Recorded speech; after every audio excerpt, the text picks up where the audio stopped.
북한이 ICBM을 발사했습니다. 북한이 ICBM을 발사했다는 것은 미국의 얻고 싶은 기대치가 그만큼 사라졌다는 것을 말해줍니다. ICBM 발사로 바이든은 대북 정책에서 어떤 것을 결정하든 정치적 부담을 덜게 되었습니다. 외교적 노력 없이 강한 압박 일변도로 정책을 추진하든지 모종의 군사적 조치를 통해 한반도 긴장을 급격히 올리면서 영내 불안정을 만들든지 정책을 급선회해서 행동 대 행동이라는 북한의 요구를 일정 부분 수용해도 괜찮을 명분을 얻었습니다. 북한의 핵무기 보유를 사실상 인정하는 것이라면 한미일 안보 강화와 중국, 북한을 엮어서 강한 압박과 함께 현재보다 훨씬 높은 수위로 군사적 긴장을 높이려 할 것입니다. 한반도 긴장이 올라가면 한국에서 미국의 영향력은 당연히 증가하고 일본과 연합을 강조하는 분위기는 강화됩니다. 대한민국이 미국과 일본은 물론 중국에까지 협상력이 약화하게 됩니다. 바이든 정부는 비핵화가 사실상 불가능한 것이 아니냐는 우려를 많이 했습니다. 집권을 시작하기 전부터 이런 기류가 무척 강했습니다. 비핵화가 불가능하다 내부적으로 판단이 서면 미국은 어떤 것도 양보하려 들지 않게 됩니다. 내실 있는 북미 협상이 아니라 허울뿐인 협상을 원하게 되는 것입니다.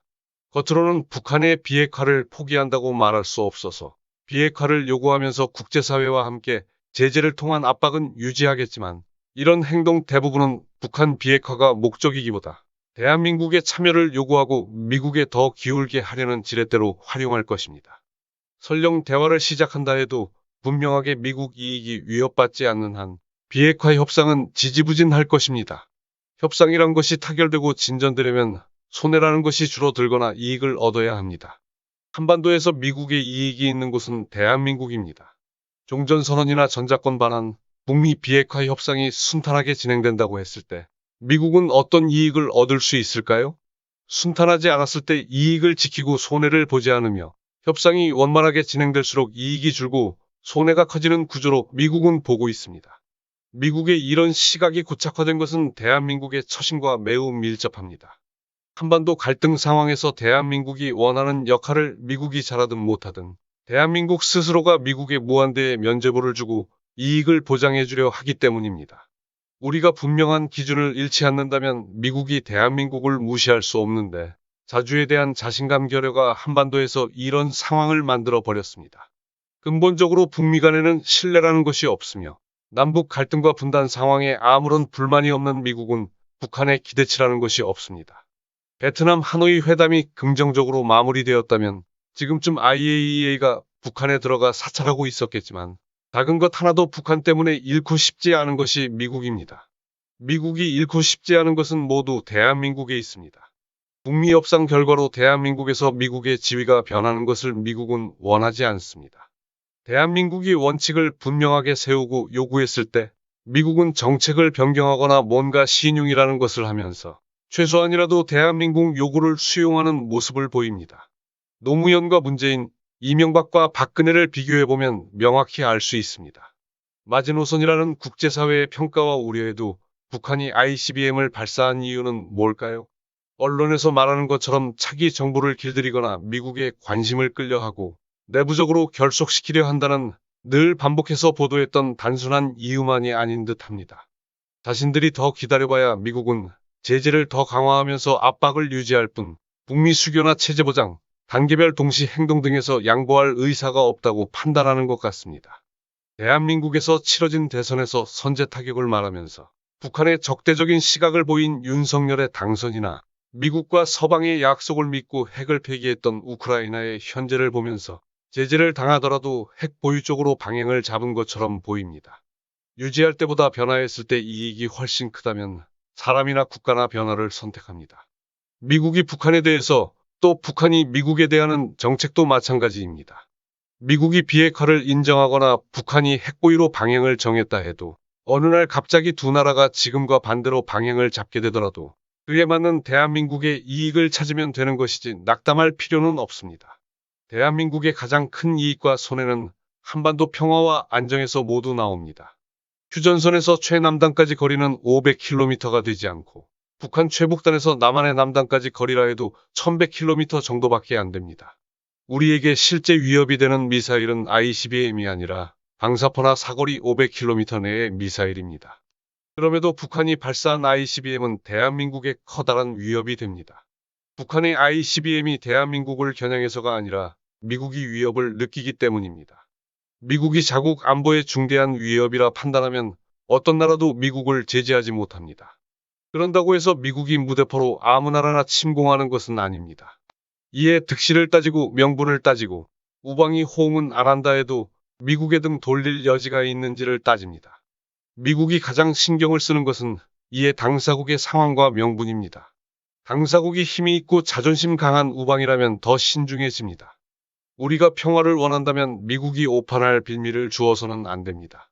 맞은편에서 내게 걸어오는 사람을 보고 나를 해치려고 오는 사람이라고 생각하면 그 사람과 가까이 다가설수록 어떤 심리 상태가 될까요? 마주오는 사람이 날 해친다는 근거라곤 그 사람의 걸음걸이가 불량하다는 것밖에 없다 해도 우려가 의심이 되고 의심이 확신이 되어 내가 먼저 그 사람을 공격하거나 아무 일 없이 지나칠 때까지 긴장하며 대비하거나 돌아서서 죽어라 도망가게 됩니다. 그런데 더 황당한 상황이 있습니다. 그러지 않아도 살짝 걱정하며 걸어가고 있는데 함께 걸어가는 사람이 걱정스런 표정으로 저기 오는 사람이 널 해치려 오는 것 같다고 말하면서 널 째려봤다느니 걸음걸이나 표정, 들고 있는 물건을 보라면서 여차하면 자신이 도와준다고 말하는 것입니다. 그런데 우려와 달리 아무 일 없이 서로 지나쳐갔습니다. 내가 있으니 그냥 간 것 같다면서 다음에 다시 만나면 조심해 라고 함께 가는 사람이 말했습니다. 참으로 황당한 이야기이지만 이런 일이 국제정세에서 비일비재하게 일어나고 내 기준이 명확하지 않고 자주라는 의식이 약하면 언제든지 이런 휘둘림에 노란할 수밖에 없고 누군가에 의지하지 않으면 늘 불안에 떨면서 살아야만 합니다. 미국이 인내할 수 있는 선을 넘었다고 국내 언론에선 보도하면서 미국 폭격기와 항공모함 3척이 한반도 영해로 이동할 수 있다는 예측 보도를 하고 있습니다. 대한민국은 예고한 것처럼 강도 높게 맞대응을 했습니다. 우리나라가 강도 높게 맞대응하는 것은 당연하지만 한반도 외의 지역에서 미군 전력이 한반도로 급격히 모여드는 것은 상황이 다릅니다. 북한이 추가로 비슷한 도발을 하면 우리는 이런 힘을 행사할 수 있다는 일종의 경고라는 것을 누구나 알고 있습니다. 해외에서 한반도로 모여드는 전략자산이 대한민국이 동의하고 요청한 것이라면 다행이지만 대한민국의 의지와 관계없이 이뤄지는 일이라면 바람직한 모습이 아닙니다. 전략자산의 전개를 보면서 북한이 겁을 먹고 꼬리를 말아주면 좋은데 꼬리를 말려면 한국이 북한보다 군사력이 약한 상태에서 미군이 기동했어야 합니다. 그런데 이미 북한은 군사력에서 한국의 상대가 되지 못합니다. 구석에 몰려서 고양이를 앞에 둔 쥐처럼 긴장과 절박감만 높여주고 오판할 여지만 커지게 된다는 것입니다.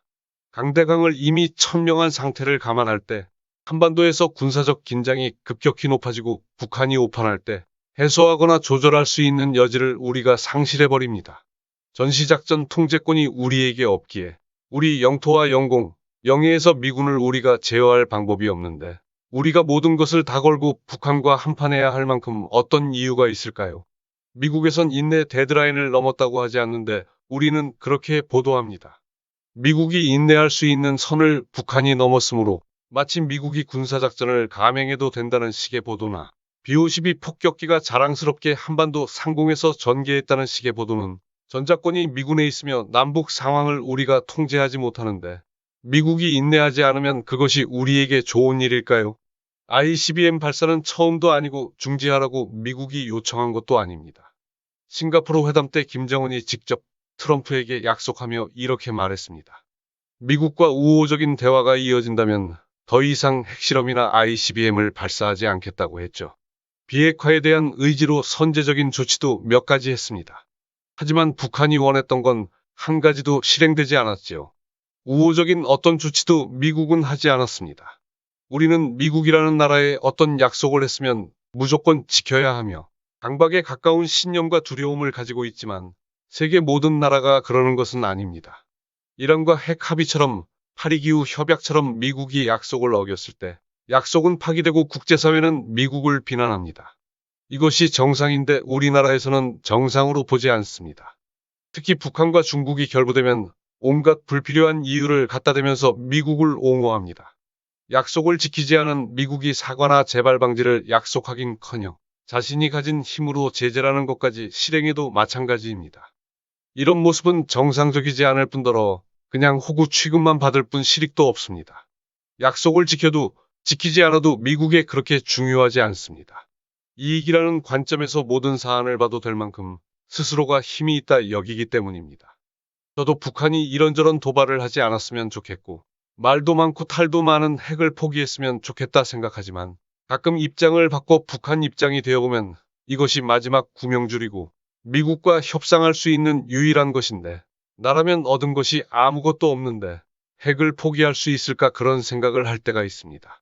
북한과 미국 사이에서 대한민국이 위치를 잡고 역할을 하려면 무조건적인 흑백 논리나 선악의 논리로 북한을 바라보면 안 됩니다.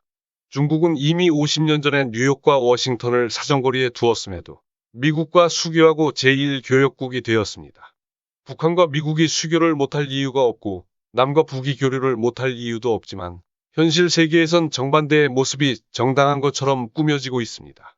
한반도 갈등을 이익으로 바라보는 미국의 시각을 대한민국이 바꿔주어야 합니다. 대한민국이 그 시각을 바꿔주지 못하면 한반도는 변화하기가 무척 어렵고 우리 후손들에게 이런 비극적이고 위험한 환경을 계속 대물림해야 합니다.